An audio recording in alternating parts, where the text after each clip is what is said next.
Welcome everyone to our channel Narc Con. Today we're going to be covering the demonic prison of a narcissist. This is part 2 of the spiritual aspect, the spiritual war with a narcissist, and I will link part 1 for anyone who hasn't seen the previous video at the end of this one. So today we're going to cover from my perspective, and I'm going to tell you why I have this perspective first, and then we're going to get into the different spiritual aspects that are covered in the second phase of the battle. The first phase we covered was the familiar spirit and the monitoring spirit, that I believe is the energy in which the narcissist operates. The familiar spirit, just to recap, was again when you were born into a family with a narcissist or had an experience with a narcissist as a child, to prime and groom you for accepting the abnormal as normal, and to set you up to be easy prey for a easier prey for a narcissist in an intimate relationship or otherwise, or workplace or friendship, etc., as you become an adult. And then the monitoring spirit of the narcissist, who basically targets you, basically assesses you to become their target, to assess you for what you can offer them and how easy it will be to get that from you. So, learning you basically. So the reason I have come down upon this spiritual dynamic to narcissism is that I understand the psychology of narcissism and NPD and how a narcissist operates and what drives the narcissist's behavior in terms of it being a self-defense mechanism or a shield against the world. However, the pleasure and sadistic approach that narcissists often take belies the fact that it is just a self-defense mechanism. It's one of the most offensive mechanisms that anybody can ever use against you. Aka, what was originally termed as evil in the Bible. So getting then into the spiritual energy that these behaviors are carried out in, and the fact that all narcissists operate from very similar energies, again referencing the holy books and the Bible of past, that described this personality type before psychology was even born. And the other aspect of this is I have experienced it personally. So describing it from all of those aspects, I feel, is a more wholesome approach than, say, taking it from one or the other. And for someone who hasn't experienced this to its very core, it's like describing the flavor of a cake without having tasted it. We can describe and use descriptive language very well, but to get to the essence that actually resonates with you because you've experienced it as well, obviously, or you're trying to ascertain, is this what I experienced, I think is kind of knocking it on its head. So I hope this is of value to you. Okay, so we've covered part 1, and we're getting into when the narcissist has been monitoring you and has actually decided upon you as their prey. What happens then? So basically, again, we're in a modern world, and it would not be acceptable or legal for somebody to actually take you and imprison you, put you behind bars or lock you in a house, although there is some small amount of that going on. It's not an everyday thing that people can do and get away with. So evil is as evil does. Evil has to come up with a way, an illusion, or something that somebody will accept in order to put them into a spiritual or psychological or both prison without walls. In order to keep a person in a relationship long enough to take from them, asset strip them, demoralize them, destroy their self-esteem, and in essence become them, in essence take their character traits and the energy from the person. Because at the end of a relationship with a narcissist, you will suffer, so many people suffer adrenal fatigue, complete exhaustion, total breakdown, depression, and worse, which we won't mention on YouTube. So this is an energy sucker of the highest regard, this entity and the spiritual energy in which it operates in order to harvest you, to feed off you, and in essence, distract you from your life's purpose and suck the very energy out of your soul, and if possible, either turn your soul towards the dark side or destroy it altogether. So I know anyone that's been through this experience understands totally what I'm saying and talking about. And just before we go forward, an awful lot of people, and this includes a lot of my clients, will say after the relationship with a narcissist, they've been diagnosed with ADHD. I firmly believe, although I have no clinical studies or evidence to back this up, that it is the new ADHD is the new term for post-traumatic stress syndrome.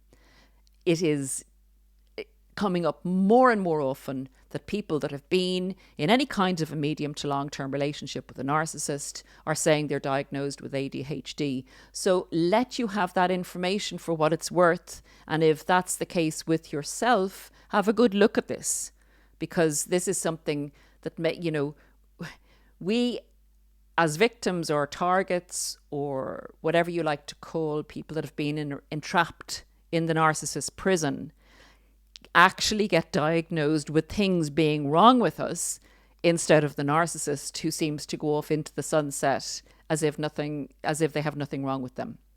So it's interesting what the modern psychological world does, and it needs to be looked at, because people's reactions to being in prison with a narcissist and coming out of it and having something different about them and actually being kind of nearly victim blamed for being abnormal. This is a healthy reaction to a narcissist if you've come out of the relationship not normal. So I'm going to put that there for what it's worth. Okay, so that's covered. The modern world has not the place for old term evil where you can actually take someone and physically entrap them. So evil has morphed into a more eloquent, more covert, more despicable form of evil in order to entrap people. And this is how they do it. We're going to go through it now. You've been monitored and you've been learned by the spirit, the familiar and monitoring spirits of the narcissist. So in order to keep you for a period of time where the narcissist can feed off you, they need to set you up so that you are invested in the relationship and that you believe in the narcissist mask, and particularly you believe in the illusion and the future faking of the narcissist. And the old-fashioned term for this is temptation. The narcissist sets you up with a big fat con and puts you on a pedestal in the love bomb stage. And from that pedestal, they flaunt your dreams and aspirations in front of you, be that a wonderful relationship, a new business, marriage, family, house, vacations, whatever it is that's going to light you up. Remember, they've monitored you, so they know what lights you up. You're put on the pedestal, you're told that you're this, and it's usually very positive. That's essentially telling you that the buy-in is you being that. And this profile of you is the contract for what you need to be in order to get this temptation. So you don't know that this is a contract. You haven't written any contract. You haven't shared in any fantasy. You think this is the real deal, and you've no reason not to, because they've told you they agree with everything you say. They're your soulmate. They've held a mirror up and they're pretty darn convincing at this stage. And you're full of happiness. And this is the best feeling you've had in a very long time, or maybe if ever. What they then set about doing is, and what I call this is the spirit of temptation that arises, takes quite a few months to dissipate slightly. And then they will start withholding. What they promise is pushed out a bit to the future. And there's a slight devaluation of you starting. And it's very subtle and it's very hard to pick up on. And this is why I call it like doing a deal with the devil. It's a demonic interaction in that it's always a transaction with a narcissist. It's never real. There's never any love attached to it. It's measuring, always measuring, and you're always the one that comes up short. So the narcissist will start to say things like, I thought that you were, or, you know, I didn't expect this of you, or I'm curious as to why I thought you were again. So you've changed a little bit, or, oh, do you not have as much time for me? Or I thought you loved me more, or all of those little things. Even more subtle, it may be a little pulling back on the attention or the joint ventures that you do together, or just the little look down, or oh. They do it in an energy that is a negative energy that's so hard to pick up on. And that, I believe, is the awful exquisiteness of the evil that is so subtle and so covert and so clever that you are not aware of it. You're aware of it in your body. And if you were to listen to your body and we were to listen to our bodies, our instincts would tell us, this isn't the energy that I moved in before with you. Something has changed. But we scramble and seek because the temptation is so great that this relationship is worth investing in. So we try harder.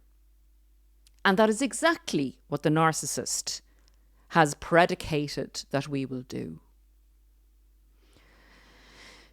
They will then, I'm going to go into also other aspects of how they keep us in the prison without walls. This is just the start. This is the start of the setting themselves up, putting their bibs on and getting their cutlery out.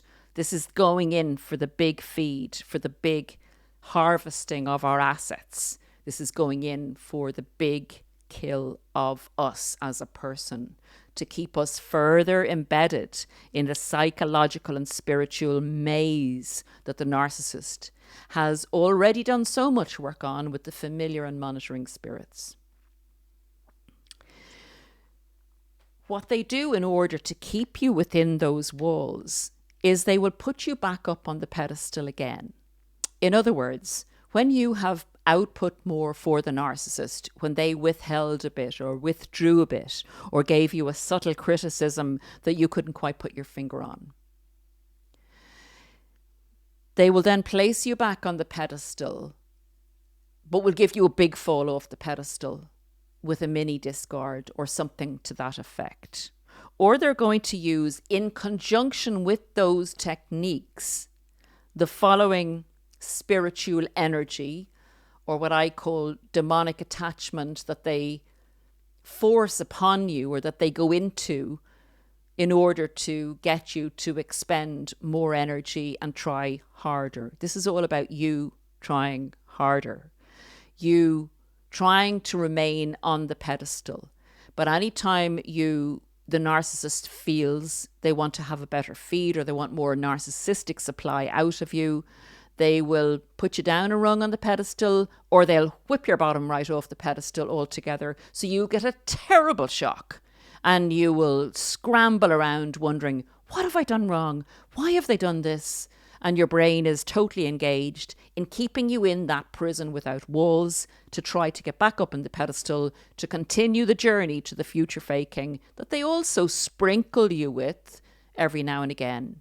So it's a slap, and it's a good girl, good boy, all along at the same time. And a lot of us may have had that dynamic in the familiar spirit of the family of origin. So it may feel it's not going to send off any red flags because it feels normal. It's our normal. The other thing that they will do to get you to output as you go along, and what the result of that output will be, is to keep you in a state of chaos, emotional chaos. So you're in a devastated state, say you've had a mini discard, and you're emotionally all over the place. You know, you're feeling abandonment, rejection, disapproval, criticism, unworthiness, not being good enough. And that's already been knocked down, you know, gradually pushed slowly out of you, the feeling of self-esteem. So it's all going on at the same time. All of these techniques, all of this energy is designed to lessen you and your self-authority and your self-agency and your power and your energy without you noticing. It's as if you have a bloodsucker on your arm and you're getting tireder and tireder, but you don't notice the bloodsucker on your arm. It's insidious. So at the time they're devaluing you, they're also love bombing you at different levels, at different days. You're in chaos, so you're very down, and then you're very up because they give you a love bomb again. They say, "Oh, darling, let me help you off the floor. Oh, did I stand on you? Oh, dear, let me help you back up on your pedestal. Come on, climb on my shoulder there and I'll put you back up. Now, good girl, good boy. Oh, you look lovely up there. All the better for me to knock you off again and get more out of you. The next time I knock you off the pedestal," I hope you're following, guys. The next time I knock you, it sounds like a story from Little Red Riding Hood or something, which it is. It's like being in Little Red Riding Hood. The next time they knock you off the pedestal, they're going to want something more from you before they help you back up there. They're going to start to asset strip. They're going to get you to sign documents. Sign the house over now. Come on, we're going to be together forever. What's the point of being in your name? I mean, do you not love me? Do you not love me? Do you not agree we're going to be together forever? That kind of stuff. That kind of emotional blackmail will be going on, with the temptation that you're going to get back on the pedestal and you're going to keep your contractual obligations to the narcissist who has promised this dividend at the end or during the relationship. So your mind is a mess. This is a psychological prison that is devastating. Your neuropathways have been, if I can use that word, it's a very bad word. It starts with F and it ends with ED, up, totally. So the other thing that they will do, and these two are very effective things, they will do the spirit of containment and isolation.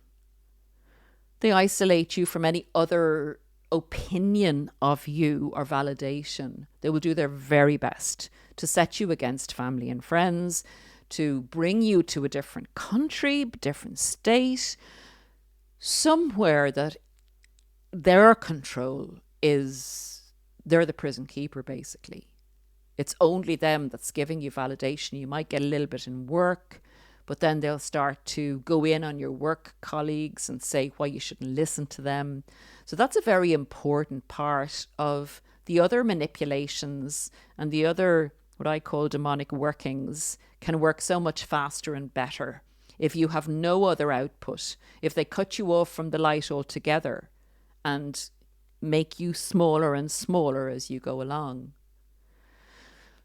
One of the worst ones and the most effective things they will do in this, to keep you in this prison and to keep you outputting, is the comparison, is the triangulation, as it's called in our community. The comparison with maybe a contemporary, somebody who was their ex, who was in your position before, who initially was denigrated as being the most awful, evil person you could ever come across, suddenly becomes Cleopatra. Oh, they looked beautiful. Oh, they were so wonderful. And they wistfully look at the ex's picture or look at their phone, and you say, I thought you didn't really like that person. And they say, oh, yes, of course, but it's just she really looks so good. And then they look over at you and you go, ugh. Sorry, I'm being very sarcastic and slightly humorous here. That's an exaggeration of what they do, but that's what they do. Essentially, they're setting you up to be jealous, even if you're not a jealous person. So your brain is thinking, oh, I've let them down in some way, or why am I not good enough? And perhaps one of your parents used to use this on you. And if the narcissist has used the monitoring spirit, they'll know if this has happened to you before and how effective that particular technique is going to be. So if one of your parents, say, compared you to your sister, and your sister wouldn't do that, or, your sister does this, or your brother, or whatever, if that's been a familiar, normal part of your upbringing, and was used against you as a child and it hurt you greatly, well, old Narky comes up and does exactly the same thing with somebody who would maybe be in your position. And this can even be with strangers out in the street. Oh, that guy, oh, he's really cool looking, isn't he? Oh, I like his shorts. I might get a pair like that, or the car, or whatever. And it's not just once, because once would be normal. No, this is a fairly continuous breakdown of other people being better than you. So it's like a gaslighting triangulation of the narcissist saying somebody else is really good, so they don't have to say to you, you're not as good as them, you're really bad. But the implication is, because they say it so often, and because it's something that you do or look or say, the narcissist it's a put down. However, again, it's subtle, and again, you say something to the narcissist and they say, you're paranoid. Geez, you're sensitive. Like, why would you even think that? Is there something wrong with you? You need therapy maybe? So you can't actually, when you're in that prison, you can't actually access a way out with questions like that to a narcissist, because they always have an answer to keep you trapped back in. I always say the only way to get out of that prison is to take time out physically and spend time with people that love you and know you, that can feed back you to yourself and remind you of who you are and allow you, tell me if anyone has ever noticed this, and please leave it in the comments. But have you ever noticed that if you were with a narcissist for a certain length of time, and then you got, say, back with an old friend, or you were with your family and they were normal or whatever, a cousin or whatever, and you feel so relaxed, and they listen to what you say, and they ask you your opinion, and everything feels so chilled, so normal, and you kind of go, oh my God, this is like me. I can feel myself again, even for a little while. And that's why I say, if you have a loved one who's in a relationship with a narcissist, if there's any way you can get them on their own, don't criticize the narcissist. Just be with them and remind them of who they are. It's one of the best kind of pull-ups you can get as to the fact that your relationship with the narcissist isn't normal, that it's on a hamster wheel of more and more criticism and exhaustion and chaos, and you putting out for the narcissist to try and get back up on the pedestal, because only if you're on the pedestal will you get what's promised in the future.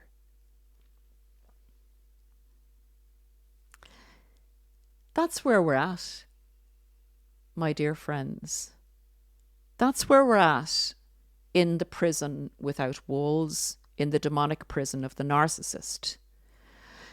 And essentially, getting out of it, let us cover getting out of it, your escape from the demonic prison of the narcissist in part 3.